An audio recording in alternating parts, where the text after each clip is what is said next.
Hello दोस्तों, welcome back once again to our channel billion education. My name is Yash और मैं आप सबका स्वागत करता हूं हमारे इस चैप्टर कार्बन कंपाउंड में। तो मैं आपको बताना चाहता हूं साथियों कि ये जो कार्बन है ना, एक अमेजिंग टाइप का एलिमेंट है। पता है, हमारी बॉडी में ऑलमोस्ट सब जगह आप देखोगे तो कार्बन ही होगा, नो डाउट सर, पानी को छोड़ के। जी हाँ, आप एब्सोल्युटली करेक्ट हो। और जब आप हायर स्टैंडर्ड में जाएंगे तो कार्बन को लेकर एक पूरी ब्रांच ही केमिस्ट्री बन गई है, पूरी एक ब्रांच ही बन गई है जिसे हम कहते हैं ऑर्गेनिक केमिस्ट्री, जिसमें सिर्फ कार्बन एंड उसके कंपाउंड्स के बारे में ही चर्चा होती है। तो काफ़ी वर्साटाइल एलिमेंट है और इसी के बारे में हमें पढ़ना है। ठीक है, तो देखिए सबसे पहले, कैन यू रिकॉल, क्या आपको याद है what are the type of compound? क्या होते हैं टाइप्स ऑफ कंपाउंड? ठीक है, बताइए बताइए, पढ़े हो कि नहीं? ओके, जी हाँ, कंपाउंड के अलग अलग टाइप होते हैं। आयनिक कंपाउंड होता है, फिर कोवेलेंट कंपाउंड होता है। आयनिक कंपाउंड किससे बनता है? आयन से बनता है। कटायन अनायन और कोवेलेंट किससे बनता है? एटम ऑफ डिफरेंट एलिमेंट, और इनके बीच में कौन सा बॉन्ड होता है? Covalent bond. याद है? Second, object in everyday use such as food stuff, जो भी खाना हम खाते हैं, protein, carbohydrate, okay, fibres, paper, medicine, wood, लकड़ी, fuel are made up of various compounds. और आपको पता है इसमें मेजर कॉन्स्टिट्यूएंट कौन होता है? इन सब में मेजर कौन होता है? जी हाँ, कार्बन होता है। कौन होता है? कार्बन। सर मतलब हम लोग जो राइस खाते हैं वो कार्बन से बना होता है? जी हाँ सर, हम लोग जो दाल पीते हैं वो कार्बन से बना होता है। हाँ, अगर आप उसे जला रहे हो और वो ब्लैक हो जा रहा है, मतलब उसके अंदर मेरे दोस्तों कार्बन है। ओए सर, मैंने तो समझ में आ गया, मतलब हम जो भी खाने पीने वाली चीजें यूज करते हैं वो सबके अंदर कार्बन है। आप यही कहना चाहते हो ना? अरे सही, एकदम सही समझे। आप सुबह से लेकर शाम तक जो कुछ भी खाते हो आपके बॉडी में जाता है ना, वो सब कुछ कार्बन का ही होता है। प्रोटीन कार्बन ही है, कार्बोहाइड्रेट कार्बन ही है, अंदर सब कुछ कार्बन है। अरे फैट में भी कार्बन ही है मेरे भाई, समझने की कोशिश करो ना। देखो, तो which group in the periodic table does element carbon belong? अगर आप देखो ग्रुप के हिसाब से तो कार्बन कहाँ पर बिलोंग करता है? चलो एक छोटा सा पीरियोडिक टेबल बना लेते हैं।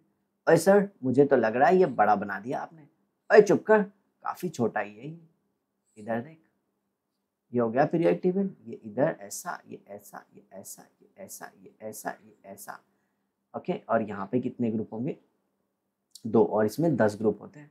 तो ये ग्रुप हो गया फर्स्ट ग्रुप, ये सेकेंड, ये थर्ड, फोर्थ, यहाँ तक 12 आ जाएगा, ये 13, ये 14। पता है ना, यहाँ पे बोरॉन होता है, यहाँ पे कार्बन, यहाँ पे नाइट्रोजन, ऑक्सीजन, और यहाँ पे नियॉन, और यहाँ पे हीलियम। समझा? तो 14 ग्रुप का एलिमेंट है ये। समझ में आया? एक ऐसे जगह पे कि इसके पहले वाले जितने भी होते हैं वो इलेक्ट्रॉन को लूज करते हैं, एक्सेप्ट बोरॉन। इसके बाद वाले जो होते हैं ना वो जनरली गेन करते हैं या फिर शेयर करते हैं। वो बहुत रेयरली लूज करते हैं, बट इसके पहले वाले तो लूज ही करते हैं। तो एक बहुत ही इंपॉर्टेंट पोजीशन है किसकी? कार्बन की। ओके, कार्बन भी किस में बिलीव करता है? शेयर में। और उसकी एक सबसे इंपॉर्टेंट प्रॉपर्टी है कैटनेशन, जो हम लोग आगे पढ़ेंगे, और जिसके वजह से इस कार्बन ने पूरे प्लैनेट की ही संरचना कर दी। I mean to say it has created the whole living thing itself. आ रहा है समझ में? जी हाँ, चलिए देखते हैं। Write down the electronic configuration of carbon and deduce the valency of carbon. तो देखिए यहाँ पे कार्बन होता है 6 और उसका इलेक्ट्रॉनिक कॉन्फ़िगरेशन है 2 4। के शेल में 2 इलेक्ट्रॉन और एल शेल में 4 इलेक्ट्रॉन, मतलब इसे चाहिए टोटल 4 इलेक्ट्रॉन। अब जरा देखिए, अब ये 4 इलेक्ट्रॉन या तो गेन कर सकता है, 4 इलेक्ट्रॉन या तो गेन करेगा, या फिर 4 इलेक्ट्रॉन ये लूज करेगा। और अगर मैं आपको बताऊं तो ये दोनों ही कंडीशन बहुत डिफिकल्ट है। 4 इलेक्ट्रॉन लूज करना इतना आसान नहीं है, क्योंकि कार्बन के न्यूक्लियस में 6 प्रोटॉन है, वो उस 4 इलेक्ट्रॉन को जाने नहीं देंगे। और कार्बन के पास इतनी ताकत भी नहीं है मेरे भाई कि वो किसी से 4 इलेक्ट्रॉन ले लें। तो कार्बन एक बेस्ट एलिमेंट है जो जुगाड़ में बिलीव करता है, ना तेरा ना मेरा, हम दोनों का, मतलब वो शेयर करता है। और यही यही एक यूनिक प्रॉपर्टी है मेरे दोस्त। यही क्या है? एक यूनिक प्रॉपर्टी किसकी? कार्बन की, जो सिर्फ और सिर्फ किस में बिलीव करता है? Sharing, sharing and sharing. और फिर उसने हम सबको बनाया, आप मैं सब कार्बन से बने। In the previous standard, we have seen that organic and inorganic compounds that are the two important types of compound. Organic compound होता है और एक inorganic compound होता है. मैं तो ये थोड़ा ज़्यादा ही डिटेल में चला गया और मैंने आपको आयनिक और कोवैलेंट बना दिया. ठीक है, ऐसा है ऑर्गेनिक और इनऑर्गेनिक. तो ऑर्गेनिक कंपाउंड कौन होते हैं? जो कार्बन, हाइड्रोजन, ऑक्सीजन, नाइट्रोजन से बने होते हैं. और इनऑर्गेनिक मतलब जो कार्बन के अलावा. जनरली आप ऐसे कह सकते हो कि organic compounds are the compounds made up of carbon, और जो इनऑर्गेनिक कंपाउंड होते हैं ना वो कार्बन के अलावा बनते हैं. मतलब एक चीज समझा रे बाबा, कार्बन को छोड़ के जो कुछ भी बनेगा वो इनऑर्गेनिक, और कार्बन मतलब ऑर्गेनिक नहीं बेटा, एक कंफ्यूजन भी है. बहुत सारे कंपाउंड ऐसे भी हैं जिनमें कार्बन है लेकिन वो ऑर्गेनिक नहीं है. तो सर होगा क्या ऑर्गेनिक? ऑर्गेनिक मतलब ऐसा कंपाउंड, ऑर्गेनिक कंपाउंड जिसका रिलेशन है ऑर्गेनिज्म से. चाहे ऑर्गेनिज्म जिंदा हो चाहे मर गया हो, तो उसमें अगर मिलता है वो कार्बन तो उसे ऑर्गेनिक कहेंगे. अगर उसके अलावा अगर कार्बन जैसे कैल्शियम कार्बोनेट में मिल रहा है तो ये इनऑर्गेनिक होगा, कैल्शियम कार्बोनेट का कार्बन. और डिटेल में वीडियो बता रहा हूँ, ऐसी वीडियो मिलेगी नहीं. और तुम्हारा फर्ज बनता है कि नीचे कमेंट बॉक्स में सब कुछ लिखो. ऐसा नहीं कि चुप मार के बैठ जाना है. तारीफ बनती है तो तारीफ करनी चाहिए, समझे? देखो आगे. Except materials fabricated from metals and glass, soil, several other material from foodstuff to fuel are made up of organic compound. जैसे कुछ चीज़ों को छोड़ के, जैसे मेटल है, जैसे लोखंड हुआ, कॉपर हुआ, समझ में आया? अब जैसे ग्लास है, मट्टी है, ये सब में आपको कार्बन ऐसे नहीं मिलेंगे, but majority of the compound, जो कपड़ा आप पहनते हो, जो खाना आप खाते हो, आपकी जो बॉडी है, वो सबके अंदर क्या है? कार्बन है. ठीक है. The essential element in all the organic compound is carbon. सब में कार्बन है. About 200 years back, it was believed that organic compounds are obtained directly or indirectly from the organism. सिर्फ और सिर्फ कहाँ से मिलते हैं? ऑर्गेनिज्म से. बट बाद में पता चला कि ऑर्गेनिक कंपाउंड कोई ज़रूरी नहीं है कि सिर्फ ऑर्गेनिज्म से ही मिले, इसे लैब में भी बनाया जा सकता है. However, after synthesis of organic compound urea from an inorganic compound, okay, after synthesis of organic compound urea from inorganic compound in the laboratory, और ये करने वाले पहले साइंटिस्ट जो थे उनका नाम होलर था. क्या नाम था? होलर. इन्होंने प्रूफ कर दिया कि कोई ज़रूरी नहीं है कि ऑर्गेनिक कंपाउंड सिर्फ और सिर्फ ऑर्गेनिज्म से मिले, उसे लेबोरेटरी में भी सिंथेसाइज किया जा सकता है. और जैसे ही ये लेबोरेटरी में सिंथेसाइज किया जाने लगा मेरे दोस्तों, बन गई दवाएं, फार्मास्यूटिकल इंडस्ट्री आ गई और पूरी दुनिया में दवा मिलने लगी ह्यूमंस को, और हम सारे ह्यूमंस अच्छे होने लगे. आया समझ में? The organic compounds received a new identity as carbon compound. पता चला ऑर्गेनिक कंपाउंड के अंदर क्या होता है? कार्बन होता है. All the compounds having carbon as a constituent element are called as organic compound. मतलब जिसमें भी कार्बन होगा उसे हम लोग क्या कहेंगे? Organic compound. तो सर ऊपर आपने बोला था कि कैल्शियम कार्बोनेट ऑर्गेनिक नहीं है. इन जनरल मेजॉरिटी ऑफ अभी भी लोग ऐसे मानते हैं कि जो ऑर्गेनिज्म से मिलता है उसी को हम लोग ऑर्गेनिक कंपाउंड कहेंगे. आया समझ में? बट जो मैंने बोला वो बिल्कुल गलत नहीं है बच्चों, समझा?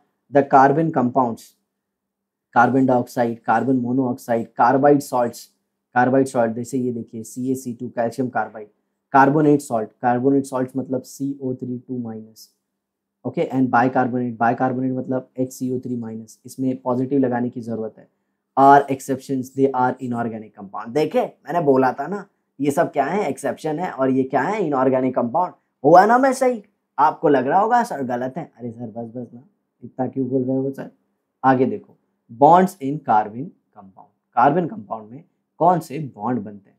अरे भाई मैंने तो बोल दिया ना, कार्बन किस में बिलीव करता है? शेयरिंग में बिलीव करता है.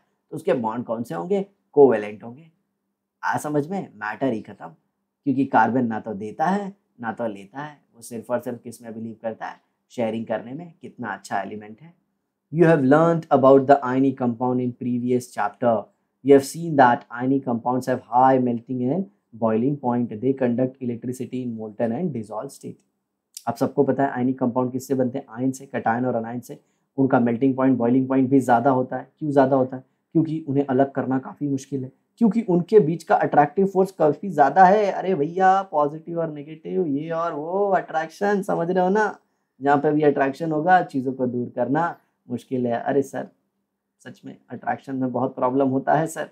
ओके, और दूसरा जो आयनिक कंपाउंड होते हैं वो इलेक्ट्रिसिटी को भी कंडक्ट करते हैं, लेकिन कब? Molten state. सर मोल्टन मतलब फ्यूज, सर फ्यूज मतलब पिघला हुआ रे, पिघला हुआ मतलब ऐसा ले, तवा ले, इधर बर्नर रख, ऐसा गर्म कर और ये अपना NaCl मेल्ट हो जाएगा ना, लिक्विड फॉर्म में आ जाएगा, तो उसे अपन कहेंगे फ्यूज या फिर molten.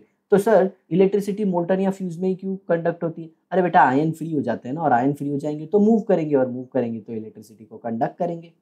We have also seen that these properties of ionic compound are explained on the basis of ionic bond in them. Okay, ये तो हमें पता है। Table 9.1 shows melting and boiling point of few carbon compounds। तो ये देखिए carbon compound है, methane है, इथेनॉल है, क्लोरोफॉर्म है, एसिटिक एसिड है, इनकी मेल्टिंग पॉइंट देखिए। इनकी मेल्टिंग पॉइंट तो कितनी कम है, एसिटिक एसिड की थोड़ी सी ज़्यादा है। ये देखिए बॉइलिंग पॉइंट भी। Okay, melting point boiling point क्यों कम है? इनकी मेल्टिंग पॉइंट बॉइलिंग पॉइंट क्यों कम है? क्योंकि इनके बीच का इंटरमोलिकुलर फोर्स वीक होता है। और these values higher or lower as compared to ionic compound। इनका मेल्टिंग पॉइंट बॉइलिंग पॉइंट किसके कंपेयर में कम होता है मेरे दोस्त? किसके कंपेयर में? आयनिक कंपाउंड के कंपेयर में, क्योंकि ये बॉन्ड इतने स्ट्रांग नहीं होते। लेकिन इसमें भी कुछ एक्सेप्शंस हैं, जैसे डायमंड, ग्राफाइट। डायमंड का मेल्टिंग पॉइंट बॉइलिंग पॉइंट बहुत ज़्यादा होता है, मैं एक्सेप्शन भी बता दे रहा हूँ। Generally the melting and boiling point of carbon compounds are found to be lower than 300 degree Celsius. From this we understood that intermolecular attractive force are weak in carbon compound। अब ये intermolecular force क्या होता है जरा देखो, ये CH4, ये CH4, इनके बीच में जो फोर्स है, इनके बीच में जो फोर्स है ये वीक होता है। इनके बीच में जो ये फोर्स है ना वो वीक होता है, और इसीलिए कार्बन कंपाउंड की मेल्टिंग पॉइंट बॉइलिंग पॉइंट कम होती है। लेकिन इसका एक एक्सेप्शन डायमंड है, ठीक है। इन the previous standard on testing the electrical conductivity of carbon compound glucose and urea, you have observed that they are not electrical conductors। वो इलेक्ट्रिसिटी को कंडक्ट नहीं करते।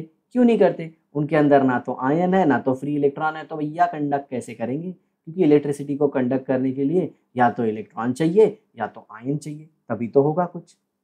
समझे? Generally most of the carbon compounds are found to be bad conductor of electricity. मतलब carbon compound electricity को conduct नहीं करते। लेकिन आपने पढ़ा है ना ग्राफाइट, ग्राफाइट एक ऐसा एलोट्रोप है कार्बन का जो कि इलेक्ट्रिसिटी कंडक्ट करता है। कैसे? देखो इधर कार्बन के एक्चुअल में 4 इलेक्ट्रॉन होते हैं बाहर, तो ये 3 से तो बॉन्ड बना लेता है लेकिन एक इलेक्ट्रॉन फ्री रखता है। ऐसे ये भी 3 से बॉन्ड बना लेगा, एक इलेक्ट्रॉन फ्री रखेगा। ये भी 3 से बॉन्ड बना लेगा लेकिन एक इलेक्ट्रॉन फ्री रखेगा। ये भी 3 से बॉन्ड बना लेगा, एक इलेक्ट्रॉन फ्री रखेगा। तो ये जो फ्री इलेक्ट्रॉन है ना मेरे दोस्त, ये कंडक्ट करते हैं क्या? इलेक्ट्रिसिटी। आया समझ में? From it, we understand that structure of most of the carbon compounds lack ionic bond। Obviously यार आयन नहीं है तो उनके अंदर ionic bond क्यों सोच रहे हो? It means that the chemical bonds in carbon compounds do not produce ions। समझ में आया? मतलब जो कार्बन के कंपाउंड हैं वो आयंस प्रोड्यूस नहीं करते। यहाँ पे देखिए, what is meant by a chemical bond? So chemical bond is nothing but force of attraction। force of attraction is called as chemical bond। जैसे Na+ है, Cl- है, ऑपोजिट चार्ज है, तो इनके बीच में क्या है? Attractive force. अब जैसे देखिए यहाँ पे C है, ये H है, ये H है, ये H है, ये H है, मैंने मीथेन बनाया, तो ये क्या है? ये भी एक अट्रैक्टिव फोर्स है। किसके? कार्बन और हाइड्रोजन के बीच में। इसी को आप बॉन्ड कहते हो। और ये बॉन्ड कैसे बना है? शेयरिंग ऑफ इलेक्ट्रॉन, तो इसे क्या कहेंगे? Covalent bond. What is the number of chemical bonds that an atom और एलिमेंट फॉर्म कॉल्ड? तो देखिए अलग अलग टाइप के बॉन्ड होते हैं। आयनिक बॉन्ड होता है जो कैटायन एनायन के बीच में होता है, कोवेलेंट बॉन्ड होता है जो शेयरिंग से बनता है, और एक और होता है जिसे हम कोऑर्डिनेट कोवेलेंट कहते हैं। क्या कहते हैं? Coordinate covalent. जब ये आएगा तब मैं कोऑर्डिनेट कोवेलेंट के बारे में आपको बता दूंगा। समझ में आया? कोवेलेंट में क्या होता है? दोनों स्पीशीज के इलेक्ट्रॉन होते हैं और वो शेयर करते हैं। कोऑर्डिनेट भी कुछ ऐसा ही होता है, लेकिन कोऑर्डिनेट में एक स्पीशीज का इलेक्ट्रॉन का इन्वॉल्वमेंट बिल्कुल नहीं होता, लेकिन एक बॉन्ड बनाने के लिए जो 2 इलेक्ट्रॉन चाहिए वो दोनों इलेक्ट्रॉन कोई एक ही एटम देता है। ठीक है, और डिटेल में हम इसको पढ़ेंगे जब ये आएगा आगे। What are the 2 important types of chemical bond? तो केमिकल बॉन्ड के 2 इंपॉर्टेंट टाइप कौन कौन से? एक आयनिक है और दूसरा कोवेलेंट है। आ समझ में? In the previous standard you have learned about the relationship between electronic configuration and valency of element. आ समझ में? आपने 9th स्टैंडर्ड में सबने पढ़ा था कि इलेक्ट्रॉनिक कॉन्फिगरेशन और वैलेंसी के बीच में क्या रिलेशन है। ठीक है ना? वैलेंसी वही होती है कि नंबर ऑफ इलेक्ट्रॉन गेन और loss to complete an octet is called as valency. समझ में आया? and also about the ionic and covalent bond. Let's see at the background of electronic configuration of carbon and covalent bond formed. Okay तो देखिए यहाँ पे carbon का ये electronic configuration हो गया, उसको कितने इलेक्ट्रॉन चाहिए, 4 4, तो उसकी वैलेंसी कितनी हो जाएगी, 4 हो जाएगी। क्यों, नियरेस्ट नोबल गैस कौन है, एक तो हीलियम है और एक तो नियॉन है। ओके, रही बात इसके रिलेटेड कि कार्बन कैसे अपना ऑक्टेट कंप्लीट करता है, ये मैंने आपको पूरा डिस्कस करके बता दिया है, ठीक है। तो आप ये पूरा पैरा रीड करेंगे, ओके। मैं भी आपके साथ जो भी डिफिकल्ट पॉइंट है उसे एक्सप्लेन कर दूंगा। You have seen that driving force behind the formation of a bond by an atom is to attain stable electronic configuration.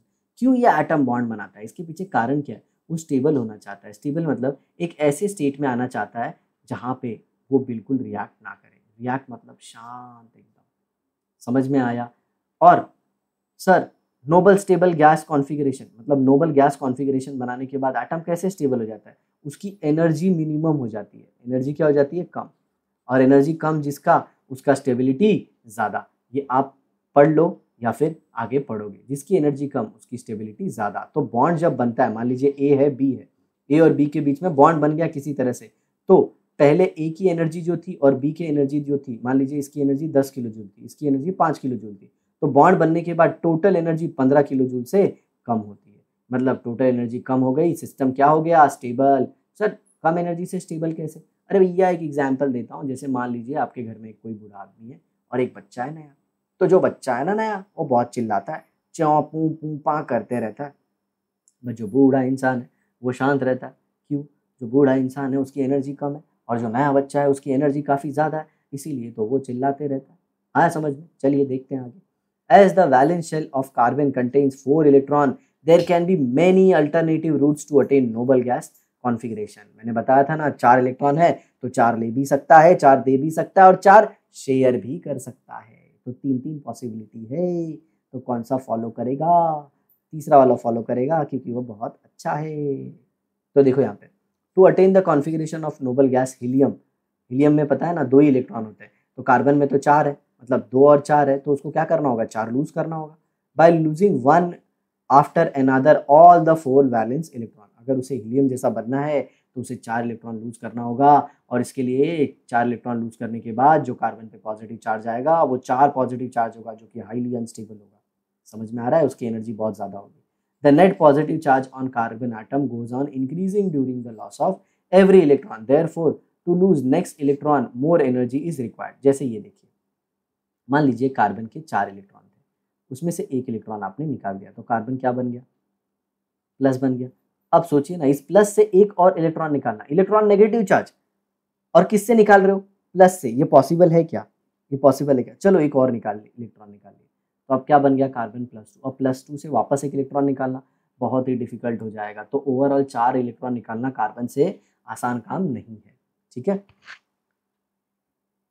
Therefore, to lose the next electron, more energy is required, which makes the task more difficult. Moreover, the C4 cation that would ultimately form in this process becomes unstable in spite of its noble gas configuration.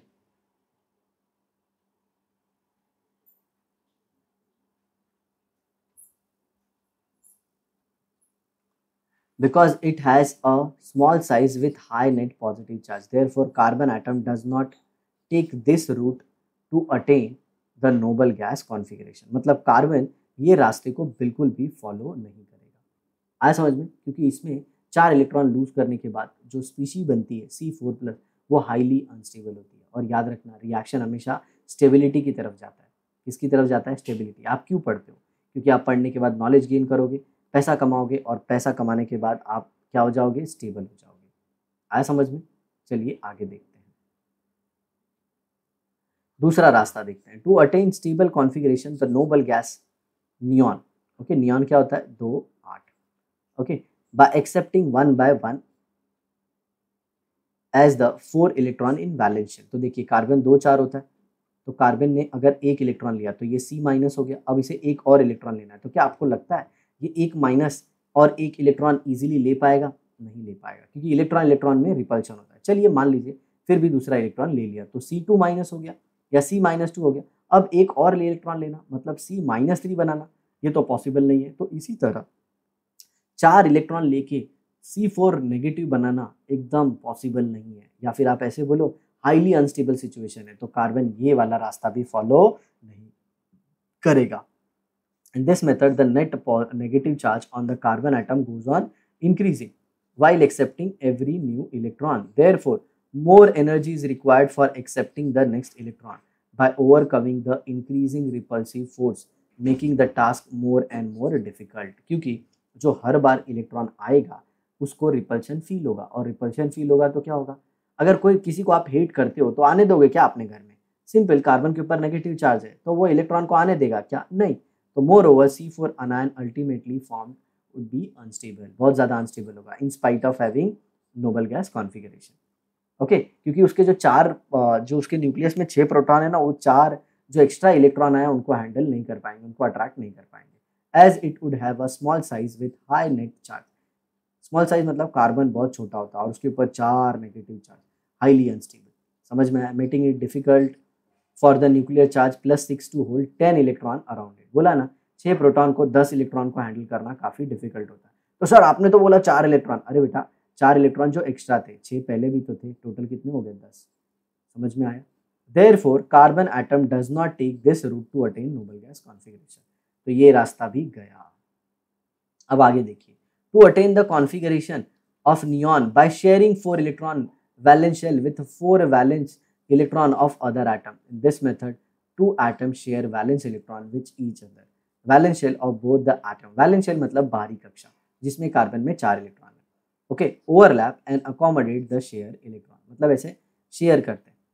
Okay, जैसे कि ये देखिए, ये carbon है, इसके ये 4 electron है, तो ये 4 हाइड्रोजन के साथ ऐसे शेयर करेगा। ठीक है, ऊपर भी एक नीचे भी एक।